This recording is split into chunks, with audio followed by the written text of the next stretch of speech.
जय श्री राम। कक्षा 10वीं के जितने भी छात्र हैं अब ध्यान देकर यहाँ पर सुनिएगा। अर्धवार्षिक परीक्षा 2024-25 आपका जो है हिंदी विषय का पेपर कक्षा 10वीं के छात्र 9 दिसंबर के दिन जो पेपर होने वाला है पूरा का पूरा पेपर लेकर आ गए। 23 के 23 प्रश्न हल करके बताने वाले। समय रहने वाला है 3 घंटे का। पूर्णांक रहेगा 75 का। तो देखिए 1 बाय 1 सभी क्वेश्चन हम पढ़ेंगे और साथ साथ में आपको जो है इनके उत्तर भी लिख कर बताने वाले हैं। तो वीडियो को लाइक करके चैनल को जो है सब्सक्राइब जरूर कर लीजिएगा। तो पहला प्रश्न पढ़ेंगे यहाँ पर बिना किसी देर से। तो सही विकल्प का चयन करिए। में पहला प्रश्न पूछा है प्रयोगवाद के जनक माने जाते हैं। इसमें आप अज्ञेय कर लेंगे। इसका उत्तर है ना ब वाला अज्ञेय लगा लेंगे। दूसरा प्रश्न यहाँ पर है हारिल पक्षी की तुलना किससे गई है ना। हारिल पक्षी और लकड़ी है ना। तो हारिल पक्षी कौन है जो कि श्री कृष्ण को माना गया है क्योंकि वह लकड़ी का इंतजार करते हैं। तो श्री कृष्ण इसका उत्तर हो जाएगा। अगला है यह श्लोक दे दिया आपको और यह परिभाषा है। तो किसने दी थी यह परिभाषा। तो यह भरत मुनि जी ने परिभाषा दी थी जो कि आपको ऊपर देखने को मिल रही है। तो इसमें आप द वाला सही उत्तर कर लेंगे। नेताजी की मूर्ति लगवाई थी। तो नेताजी की मूर्ति नगर पालिका के द्वारा लगवाई गई थी। ठीक है। तो इसमें आप ब वाला उत्तर कर लेंगे। जिस समास में प्रथम पद विशेषण और दूसरा पद विशेष्य होता है उसे कहते हैं। तो यह कौन सा समास है दोस्तों। तो इसमें आप कर्म धराय समास कर लेंगे। ठीक है। द इसका उत्तर हो जाएगा। अब आखिरी यहाँ माता का आंचल पाठ में भोलानाथ के बाबूजी पाठ करते थे। तो भोलानाथ के बाबूजी रामायण का पाठ करते थे प्रतिदिन। ठीक है। तो इस प्रकार से आपके 6 अंक सही विकल्प से हो जाते हैं। अब यहाँ पर देखते हैं प्रश्न क्रमांक 2 जो कि रिक्त स्थान है। इसमें पहला प्रश्न है उत्साह एक गीत है। तो यहाँ पर आह्वान का गीत लिख लेना है। उसके बाद भावों को उद्दीप्त करने वाले पदार्थ को कहलाते हैं उद्यापन कहलाते हैं। भाव प्रभाव के साहित्य कहते हैं तो उसे काव्य साहित्य कहा जाता है। बाल गोविंद भगत की प्रभातियाँ किस मास में शुरू हो जाती थी। तो वह कार्तिक मास जो कि दिवाली का होता है उस मास में शुरू हो जाया करती थी। कौन से वाक्य से किसी कार्य में निषेध अर्थात कि होने का बोध होता है। तो इसमें आप निषेधावाचक कर लेंगे। और आखिरी में साना साना हाथ जोड़ना यह किस प्रकार का विधा में लिखा गया है। तो इसमें आप कर लेंगे यहाँ पर पात्र वृत्तांत है ना।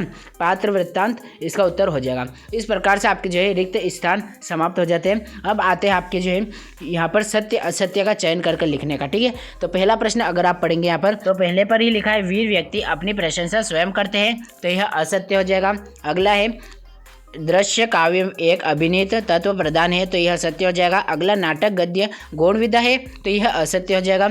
अगला है लखनऊ का बालम खीरा प्रसिद्ध है। तो यह सत्य हो जाएगा। उसके बाद शब्द शक्ति के 3 प्रकार होते हैं। यह भी आपका जो है सत्य हो जाएगा। और आखिरी जो है लेखक अज्ञेय मनोविज्ञान के विद्यार्थी थे। तो यह भी सत्य हो जाएगा। इस प्रकार से आपके जो सत्य हो जाएंगे। पहला और तीसरा असत्य बाकी सब सत्य हो जाएंगे।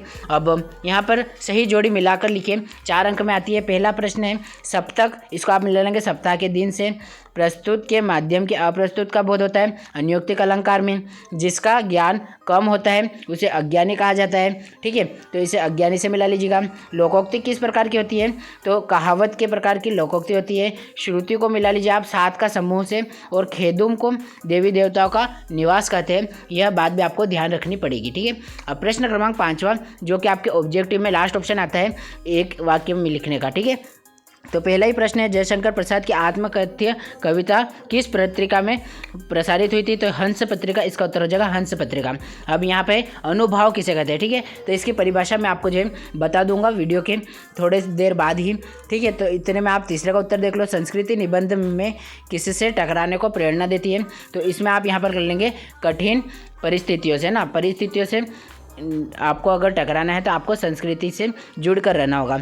अगला है यहाँ पर 2 स्वरों के आपस में मिलने पर कौन सी संधि होती है। तो 2 स्वर जब आपस में मिलते हैं तो उसे स्वर संधि कहते हैं। बिल्कुल सरल है। नेक्स्ट है भोलानाथ और उसके साथी अमूल्य को पीसकर क्या बजाते थे। इसमें आप शहनाई कर लेंगे। अगला है हिरोशिमा नामक कविता किस काव्य से लिखी गई है। तो इसमें आप यहाँ सादा नीरा लिख लेंगे। ठीक है। इस प्रकार से आपके जो है एक वाक्य हो जाते हैं। अब आपके जो है 2 अंक के प्रश्न शुरू होते हैं। उससे पहले मैं आपको बताना चाहता हूँ कक्षा 9वीं से लगाकर 12वीं तक के सभी छात्रों की यहाँ अर्धवार्षिक परीक्षा 2024-25 शुरू हो गई है। 75 आउट ऑफ 75 लाना है। तो कुछ मत करो। 9 दिसंबर से 18 दिसंबर तक जितने भी सैंपल पेपर आपको यहाँ हल सहित इस चैनल पर उपलब्ध कराए जाएंगे वो सब आपको देखने हैं। और इनकी PDF और यहाँ पर जो है जितनी भी चीज़ मैं आपको प्रोवाइड कराता हूँ वो सब पाने के लिए सिंपल आपको यूट्यूब पर हमें चैनल को सब्सक्राइब कर लेना है और ज्वाइन कर लेना है Telegram channel Panchal studies official. Link दिया है डिस्क्रिप्शन बॉक्स पर। ठीक है। अब यहाँ पर 2 अंक के प्रश्नों की बात करें तो पहला प्रश्न पूछा है ऋतुकाल को श्रृंगार काल क्यों कहा जाता है ना, तो इसका उत्तर यह रहा क्योंकि श्रृंगार का रस में काफ़ी सारी रचनाएं लिखी गई थी, इसलिए इसे ऋतुकाल कहा जा रहा है। ठीक है, यह रहा इसका उत्तर। अब इसी के अथवा में प्रयोगवाद के 2 कवि और उनकी रचनाएं, तो सुमित्रानंदन पंत इनकी युगवान और युगवाणी लिख ली हमने, और सूर्यकांत त्रिपाठी निराला की कुकुरमुत्ता, ओणिमा और एक पत्ते बेला। इस प्रकार से हमने जो है कवि और उनकी घटनाएं रचनाएं लिख दी है। अब अगला प्रश्न आता है यहाँ पर 7वां, जयशंकर प्रसाद या नागार्जुन में से किसी एक की काव्यगत विशेषता लिखिए। तो यहाँ पर हमने जो है जयशंकर प्रसाद की पहले तो यहाँ पर उनकी रचना, फिर साहित्य में स्थान और बीच में कला कक्ष, भावपक्ष और साहित्य में स्थान सब कुछ यहाँ पर लिखकर आपको बता दिया है। आप चाहे तो इधर से लिख सकते हैं, अन्यथा पीडीएफ में आपको जो है इनके उत्तर मिल ही जाएंगे। 8वां है गोपियों के अनुसार राजा का धर्म क्या होता है, तो उसकी प्रजा की हर तरह से रक्षा करना ही राजा का धर्म होता है और वह ही एक अच्छा राजा कहलाता है। ठीक है, इस प्रकार से इसका उत्तर देख लेंगे आप। अब 8वें के बाद यहाँ पर इसका अथवा भी देख लो, यहाँ पर है ना राम लक्ष्मण परशुराम संवाद आधार पर क्या था, तो इसमें आपने जो है राम विनम्र, धैर्यवान, मृदुभाषी, बुद्धिमान व्यक्ति थे, लक्ष्मण निडर, साहसी, क्रोधी और अन्याय विरोधी स्वभाव के थे ना। ये 8वें के अथवा का उत्तर हो जाएगा।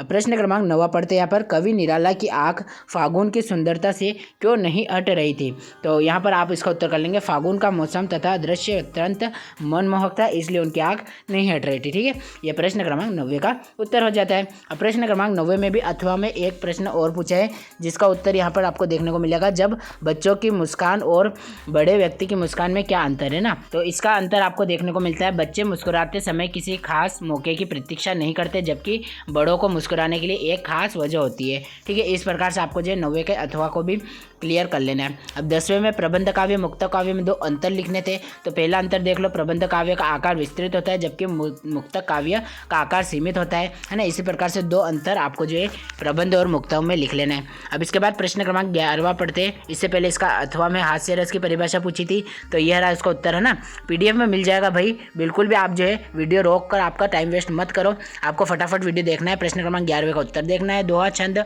की परिभाषा, तो यह रहा है ना, परिभाषा दे दी, उत्तर दे दिए। ठीक है, आपको सिर्फ मैं डेमो बता रहा हूँ। अनुयोक्ति अलंकार की परिभाषा और उदाहरण दीजिए। ठीक है, तो इसका भी हमने जो है पीडीएफ में ही उत्तर बना करके रखा है। अतिशयोक्ति का मतलब होता है अतिशयोक्त उपमेय और उपमान का समान कथन न होकर सिर्फ उपमान वर्णन होता है, यह इसका उत्तर हो जाता है अनुयोक्ति अलंकार का। ठीक है, अब प्रश्न क्रमांक 12वां देख लो, कपास दे बहु सूत्र के अनुसार कहानी के तत्वों के नाम लिखिए। तो यह है कथा वस्तु, चरित्र चित्रण, कथोपथन, देश काल, भाषा शैली है ना, यह इसके उत्तर हो जाते हैं। अब जीवनी और आत्मकथा में 2 अंतर, यह रहे बिल्कुल सिंपल से उत्तर जो कि आपकी स्क्रीन पर आपको दिख रहे होंगे। ठीक है, इस प्रकार से प्रश्न क्रमांक 12वां क्लियर हो जाता है। अब 13वें में देखो, रामवृक्ष बेनुपुरी या फिर मतेंद्र मिश्र, तो देख लीजिए रामवृक्ष बेनुपुरी के यहाँ पर 2 रचनाएं मैंने लिख दी है, उसके बाद यहाँ पर इनकी 2 संस्मरण भी लिख दिए है ना, तो इसका उत्तर आपको आसानी से देखने को मिल जाएगा।